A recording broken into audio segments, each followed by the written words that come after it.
4대 맞고 그제서야 깨달은 것.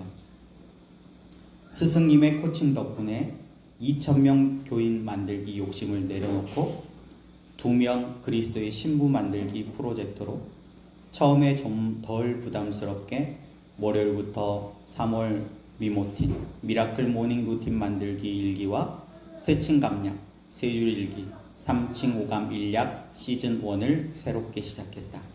그런데 시작하는 첫날부터 배가 너무 아팠다. 자꾸 다른 것을 집어넣으니 망가지지.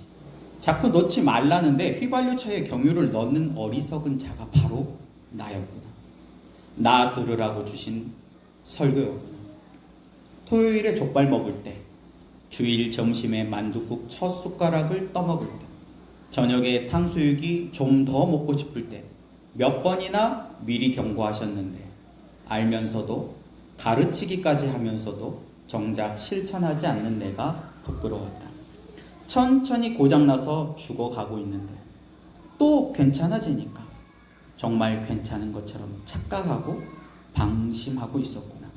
정신 차려. 그래도 첫날부터 미모틴 세칭 감략으로 함께해준 성도들의 열심에 흐뭇했다. 그런데 잘 될 때가 위험할 때다. 왜냐하면 자기 분수를 모르고 선을 넘을 수 있기 때문이다. 승승장구하면 자기 자랑에 빠지고 자꾸 사람들의 칭찬이나 인정을 듣고 싶고 들으면 더 기분 좋고 그러다가 내가 잘나서 그런 줄 착각에 빠지고 결국 선을 넘는 교만에 빠진다. 주 앞에서 낮추라. 착각에 빠지지 않도록 시작하는 첫날부터 꾹 눌러주시니 감사합니다. 갑자기 시작된 복통, 두통, 오한까지 오랜만에 느껴보는 하나님의 리셋 버튼의 신호를 감지하고 조금 두려웠다. 빨리 회개해야 사는데 내가 뭘 잘못했지? 후회가 아니라 회개해야 하는데 뭘 바꿔야 하지? 생각했다.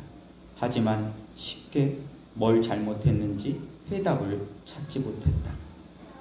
화요일은 복통에 두통, 열까지 나서 추워서 이불 밖으로 나가기가 싫어서 뒹굴뒹굴하고 있는데 아내가 줌을 대신 열어주었는지 스피커로 연결된 소리로 안수 집사님이 좋은 아침입니다 라고 인사하는 목소리가 온 집을 울리는 큰 우레와 같은 하나님의 음성으로 너 지금 뭐 하는 거야? 라고 들리는 것 같아서 깜짝 놀라 벌떡 살려고 침대에서 일어나 소파의 함정을 지나서 책상 앞에 앉았다.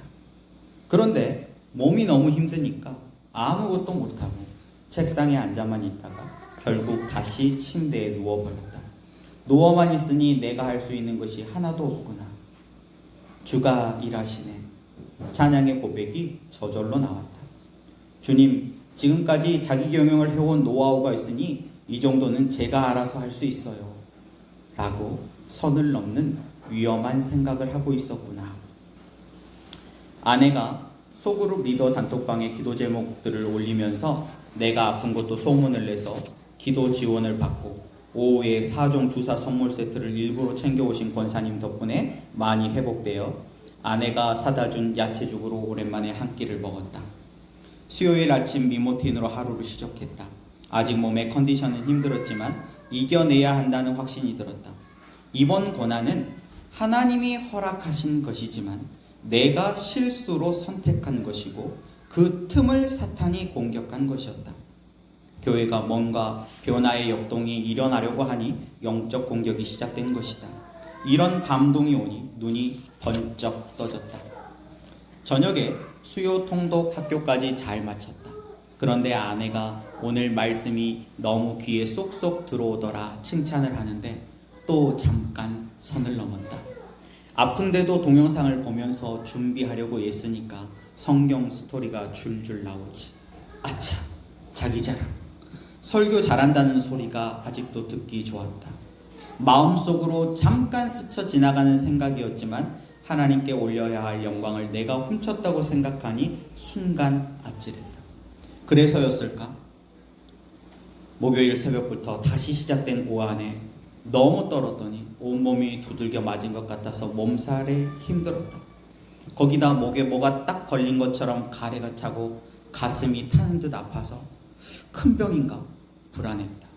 목까지 아프면 안 되는데 주일 설교해야 하는데 직업병처럼 주일 설교를 걱정했다. 주일 설교가 곧 주일 예배가 아닌데 설교를 멋지게 잘한다고 사람이 변화되는 것도 아닌데 아직도 설교 잘한다는 소리 2,000명 교인 만드는 욕심이 남았구나. 이게 문제였구나. 드디어 문제를 찾았습니다. 문제를 찾으니까 이제 해답은 쉽게 나와요. 4일차 4대를 맞고서야 그제서야 살려주세요 소리가 나왔다. 그전에는 좀 하나님과 멋있게 타협했거든요. 하나님 제가 뭘 잘못했습니까? 뭘 고칠까요? 4대 맞고 나니까 그런 거 없어요. 납작하게 엎드려가지고 살려주세요. 고집 부리면 나만 손해다. 이스라엘이 은혜가 없어서 망한 것이 아니라 고집 때문에 망했다. 은혜가 아니면 일찍 일어나는 미모틴도 세침 감략도 못하는 걸 생생하게 체험하고 나니 엄청나게 큰 착각을 하고 있었다는 것이 깨달아졌다.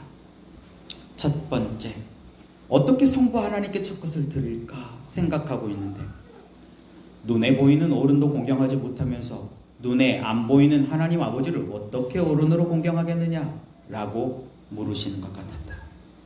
바로 떠오른 여러 장면들. 네, 알겠습니다. 처할머니께 더욱 친절하게 하고 가족들에게도 집안에 어른이 계시는 것처럼 더욱 큰 소리 안 내고 말 조심하겠습니다. 두 번째, 어떻게 성자 하나님께 무교절을 지킬까 생각하고 있는데 아이들도 열심히 하는데 너는 하라고 시켜놓고 정작 너는 왜 10분 성경 전체 이야기 암송하지 않느냐? 라고 물으시는 것 같았다. 네, 알겠습니다. 매일 열심히 암송하고 부활절까지 암송하겠습니다.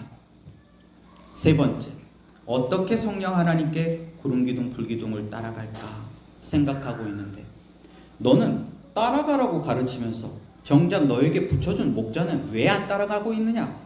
라고 물으시는 것 같았다. 네, 알겠습니다. 박 목사님께 오늘까지 코칭 주제 질문 카톡으로 보내겠습니다. 4대 맞고 나니까 그제서야 추상적이고 관념적인 적당히 대충 후회가 아니라 구체적이고 실제적인 회개가 나옵니다. 회개하면 풀린다. 해답을 찾으니 징계 1단계에서 끝나겠구나. 휴, 안심이 되었다. 은혜로 적당히 대충 합시다. 하나님의 은혜 사전에 그런 은혜는 없다. 우리 아버지는 정말 디테일한 분이시다. 우리 아버지는 적당히 대충을 정말 싫어하신다. 하나님은 적당히가 아니라 철저히 원칙대로 말씀대로 살기를 원하신다.